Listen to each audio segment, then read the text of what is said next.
Hello?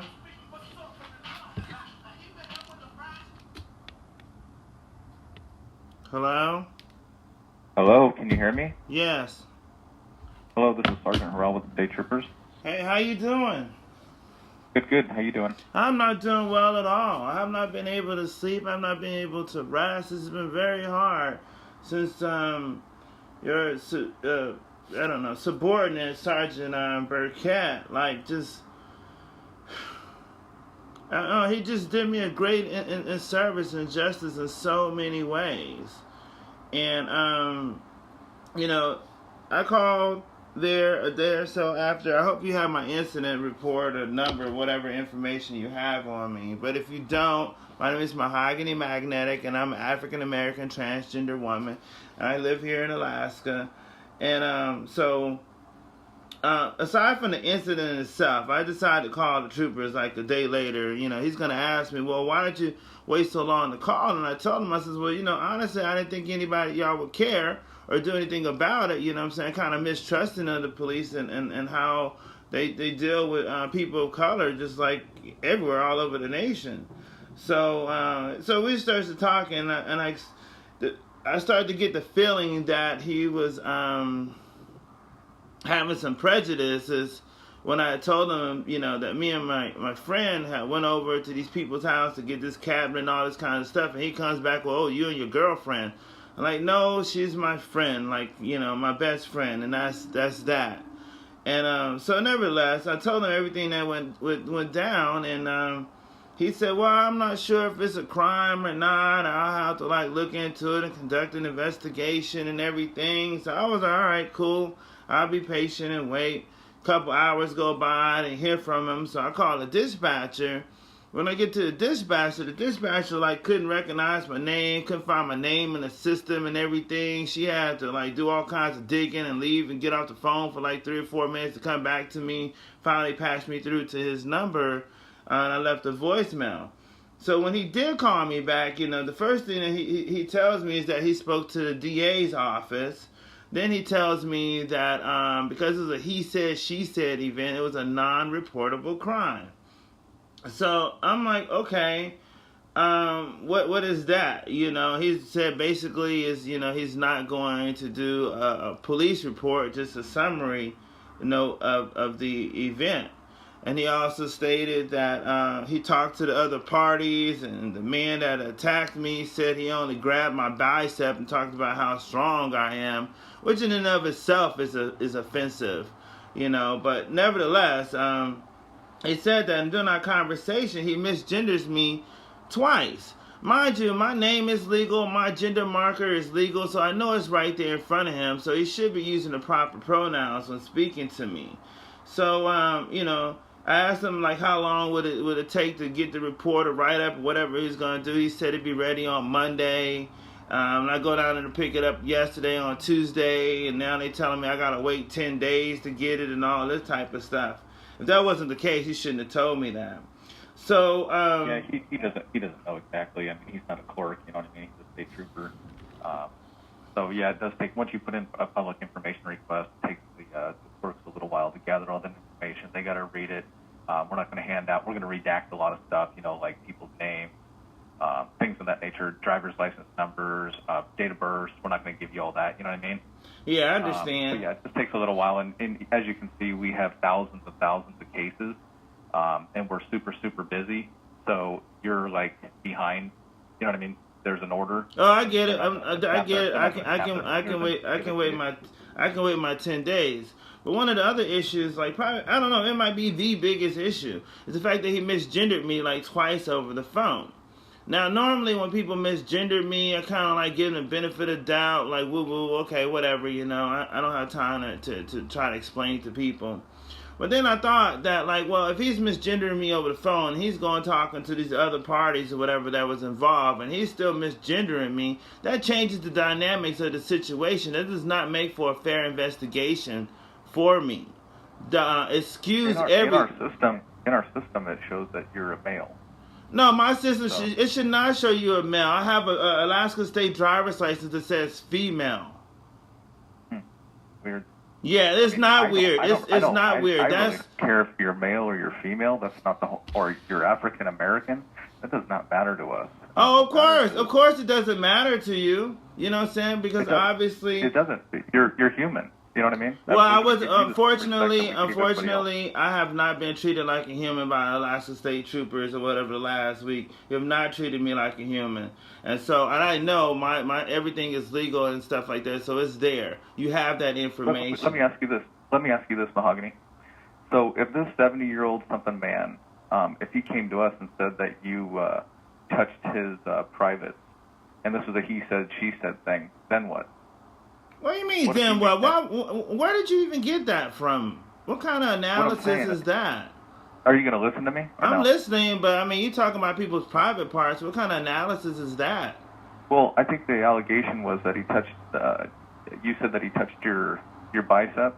No, see, that's the problem.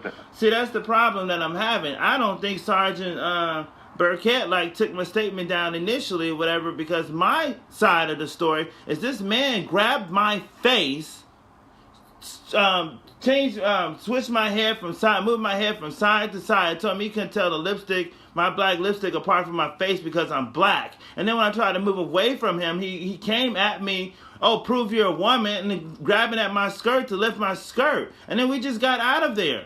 See, I don't think that story made it in there, which is, if he's going to write a summary or whatever, he should at least have two parts in there. See, so you're not even reading that aspect of the story. You're just hearing what this 70-year-old man has said.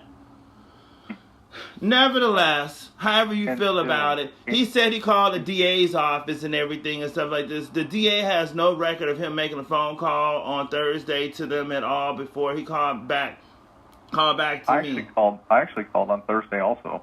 He called and I called to see if we could do something, and I talked to Carrie Corliss, the assistant district attorney over there, and she said there's no corroborating evidence. This is a he said, she said kind of issue, and they're not taking it. But what she did say is she said that you have a bunch of avenues, just like you went over to our headquarters yesterday and said that you want to talk to human rights, and you're more than welcome to do that. Civilly, you can go down to the courthouse and you can try to sue this individual for whatever you think he did wrong. He touched your face. Well, hold on. See, you have to understand, Sergeant Hurrell, my issue right now is not with these other people. My issue is with the Alaska State Troopers and how you handle my situation. We handle your situation just like we handle anybody's situation. We don't have a crime here. What we deal with is crime. And you're going to tell me it's a non-reportable crime, and there's no definition, no policy definition of a non-reportable crime. That's just some stuff y'all make up in the inner office. You can't tell citizens that kind of stuff. You keep that to yourself. Whatever the official language is what he should have told me. You understand? If he's going to be a professional, you got to be a professional all the way through. Don't use your inner office lingo. Okay. Can you tell me what statute this individual violated? Because if we could find one, and the district attorney's office could find one, we'd forward the charges over there. I'm not talking about the individual. I'm talking about what the Sergeant Burkett has done. I'm talking about what Sergeant Wilson has told me. I'm talking about what you're telling me right now. I'm talking about the fact that the Alaska State Troopers are not respecting me as a human being. Period. You're not taking in consideration anything that's happened to me. You don't consider misgendering anything wrong with that. When it perfectly makes sense or whatever. If you're misgendering somebody, that's whatever. You're just I think it's not fair. You should contact the human rights. You should contact ombudsman, whoever you need to contact. We'll open this up for whatever you want to do with it. You can go and get a public information request. You can go get all the audio. You can do whatever you need to do. The only thing that we did that I know of is we investigated your allegation. We came up with that there's no crime committed. We talked to the district attorney's office. And there's no crime committed because Sergeant Burkett only documented one side of it.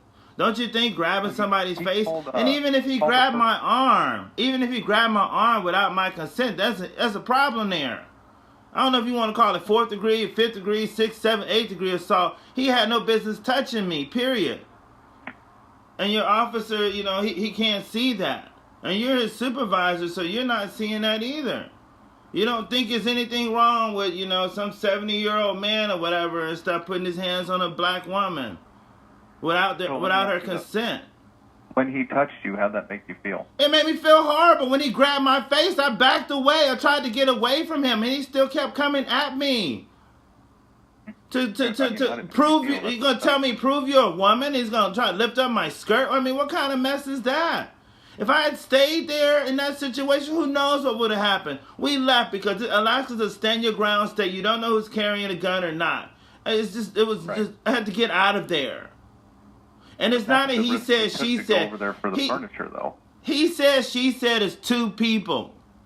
There were 5 people involved in this event. The risk that you took to go over to somebody's house that you didn't know. No, that's not the risk that I took. This must have been a simple business deal. So you telling me I put myself at risk or whatever, going to these people's house, pick up some furniture, whatever that had already been paid for, and I'm helping my friend do it. I'm the one in the wrong here because I went over their house, because I went over to a racist, misogynist house. You said MoHagani. Yes. You said you don't know if somebody has a gun or not, so... No, you don't know in Alaska. That's what I'm saying. I had to leave. I had to get out of that situation because if I had, like, confronted that man, told him, don't touch me, leave me alone, if I had, like, fought back or whatever, he could have pulled out a gun and shot and killed me and my friend. Y'all still wouldn't have done the damn thing about it. It would have been he said, she said, oh, they came over and stole our furniture.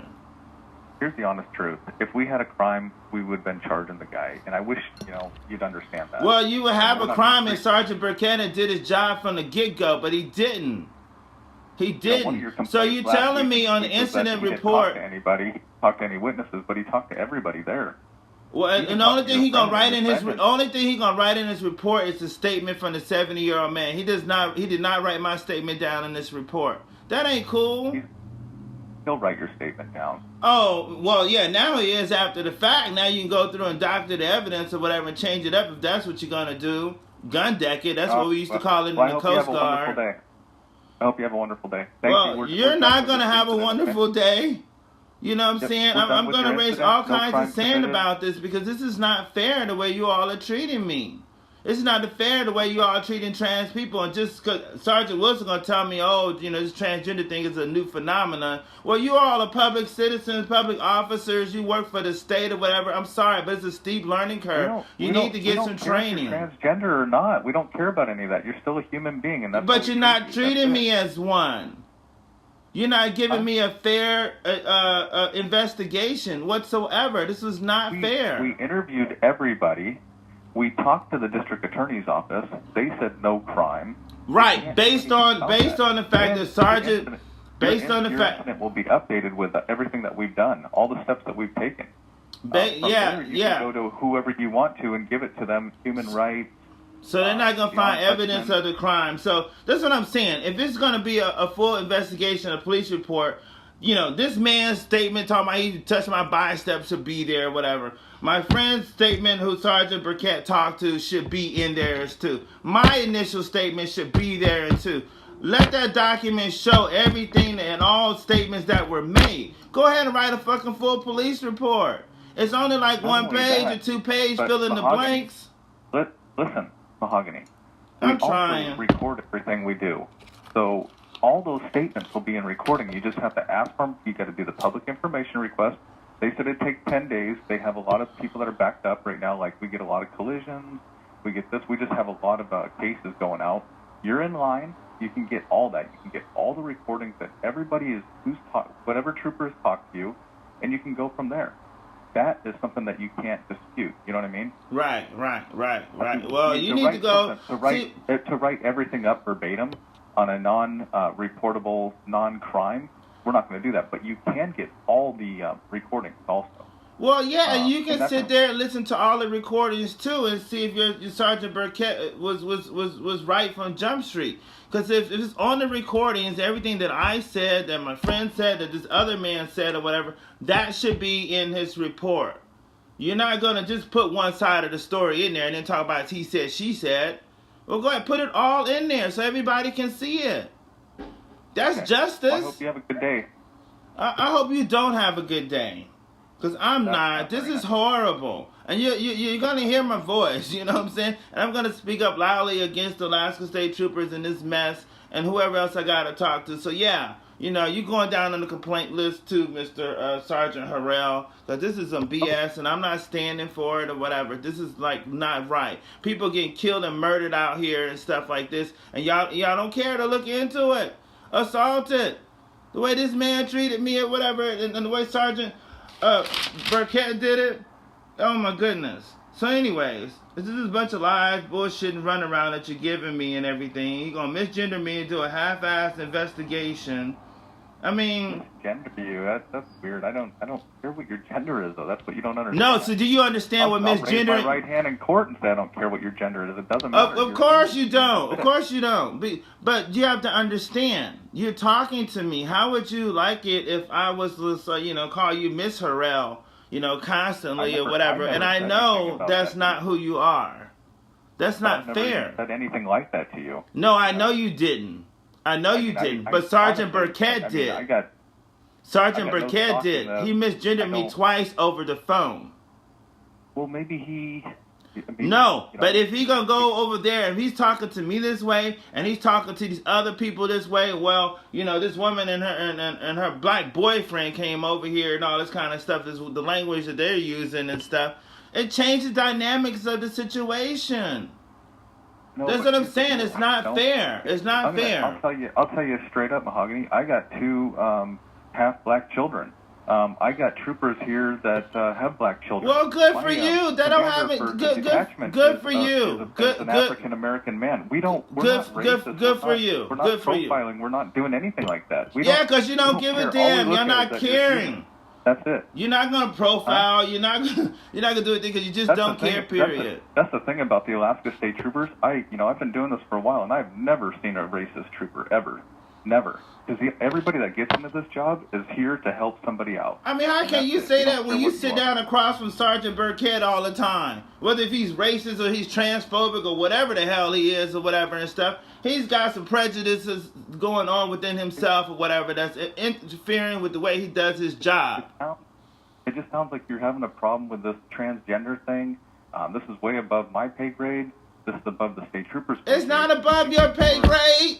It's your job to treat all people equally. And we do. And you didn't. We do.